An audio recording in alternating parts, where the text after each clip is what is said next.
मध्य प्रदेश के सियासत की आंधी अगर ज्योतिरादित्य सिंधिया का नाम आ जाता है तो और तेज से बहने लगती है।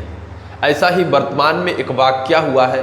ग्वालियर चंबल इलाके के महाराज माने जाते हैं ज्योतिरादित्य सिंधिया, लेकिन उन्हीं के इलाके में उनकी घोर बेइज्जती हो गई है और उनकी फजीहत हो गई है।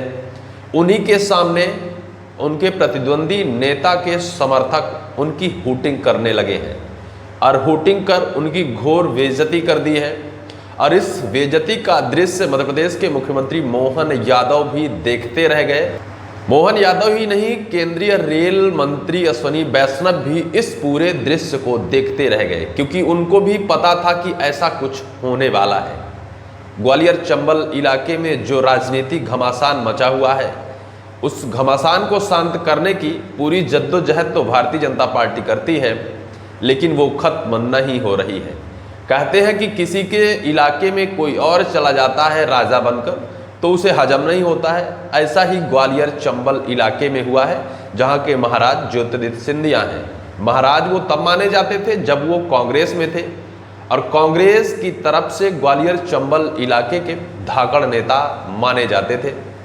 वो उसी तर्ज पर अब बीजेपी में आने के बाद भी अपने आप को ग्वालियर चंबल इलाके का महाराज समझते हैं, लेकिन जब बीजेपी में आए तो बीजेपी में और बड़े धाकड़ जो नेता थे, उन्होंने उनको आईना दिखा दिया और ये बता दिया कि आप महाराज रहे होंगे तो कांग्रेस में रहकर अब आप बीजेपी में पहुंच गए हैं और बीजेपी की तरफ से आप ग्वालियर चंबल इलाके के महाराज नहीं हैं। ऐसी बेइज्जती हुई है कि शायद इस बेइज्जती के बाद एक बार फिर से ज्योतिरादित्य सिंधिया का मन पलट सकता है, क्योंकि दल बदलू नेता तो वो पहले से हैं। उनकी सरकार थी कांग्रेस की, कमलनाथ जी मुख्यमंत्री थे। तब उन्होंने अगर कांग्रेस को छोड़ दिया, कांग्रेस को इस्तीफा देकर बीजेपी में शामिल हो गए, कांग्रेस की सरकार गिरा दी, तो उसी तर्ज पर क्या ये भी माना जाता है कि अगर उनके वर्चस्व की लड़ाई में कोई रोड़ा बनता है और उनके वर्चस्व को छीनने का प्रयास करता है, तो क्या वो बीजेपी को भी उसी तर्ज पर ठुकरा कर कांग्रेस में फिर चले जाएंगे। हालांकि कांग्रेस ने तो कह दिया है कि अब सिंधिया जैसे लोगों के लिए हमारे दरवाजे बंद हो गए हैं, तो क्या तीसरी गाड़ी पकड़ने का प्लान बना रहे हैं ज्योतिरादित्य सिंधिया। उस पूरे वाकया के बाद ज्योतिरादित्य सिंधिया ने जो गाना गुनगुनाया है और उस गाने के माध्यम से एक संदेश दे दिया है पूरी भारतीय जनता पार्टी को कि किस तरह से मैं अकेला पड़ गया हूं, कल क्या होगा किसने जाना। इस पूरी वाकया को हम आपको बताते हैं। दरअसल बीते कल यानी 26 जून को ग्वालियर से बेंगलुरु के लिए एक स्पेशल ट्रेन की शुरुआत की गई थी। इसकी घोषणा पहले ही हो गई थी, जिस टाइम पर भी खूब घमासान मचा था। ग्वालियर के सांसद भारत सिंह कुशवाहा का कहना है कि हमारी मिन्नतें और हमारे चिट्ठी पत्री की वजह से यहाँ से बेंगलुरु के लिए ट्रेन चलाई गई। माननीय मोदी जी और रेल मंत्री अश्विनी वैष्णव की कृपा से ग्वालियर से गुना तक स्पेशल ट्रेन चलाई जा रही है। ये भरत सिंह कुशवाहा ग्वालियर के सांसद कहते हैं। वहीं सिंधिया जी भी उस टाइम पर यह एक पोस्ट अपने ट्विटर हैंडल पर लिखा था कि हमारी मांग और हमारी चिट्ठी पत्री की वजह से माननीय मोदी जी और रेल मंत्री अश्विनी वैष्णव ने इस रेल की शुरुआत की। लेकिन इस दिन का अंदेशा था, इस वजह से रेल मंत्री ने पहले ही इसके संकेत दे दिए थे। दोनों नेताओं को रेल मंत्री अश्विनी वैष्णव ने चिट्ठी लिखकर बताई थी कि आपकी अनुशंसा की वजह से रेल चलाई जा रही है। किसी एक नेता को नहीं, भरत सिंह कुशवाहा को अलग से चिट्ठी आई थी और सिंधिया जी को अलग से चिट्ठी आई थी रेल मंत्रालय की तरफ से कि आप लोगों की मेहनत, संघर्ष और मांग की वजह से स्पेशल ट्रेन चलाई जा रही है। लेकिन अब हालात ये हो गए हैं कि जिस ट्रेन को चलाने की घोषणा तो हो गई थी, बीते 26 जून को उस ट्रेन को हरी झंडी दिखाकर और ग्वालियर से बेंगलुरु के लिए रवाना किया गया। उस मंच पर बहुत बड़े बड़े नेता बैठे होते हैं। भारत सरकार के मंत्री ज्योतिरादित्य सिंधिया भी बैठे होते हैं। भरत सिंह कुशवाहा भी उस मंच पर बैठे होते हैं, क्योंकि वो ग्वालियर के सांसद हैं, उनका तो रहना ही होगा। लेकिन एक ही मंच पर दोनों नेता बैठे होते हैं, लेकिन एक दूसरे की तरफ देखते नहीं हैं, एक दूसरे से वार्तालाप नहीं करते हैं। किसी का सर इधर तो किसी का सर उधर, ऐसा लगता है कि कोई जबरदस्ती लाकर बैठा दिया हो।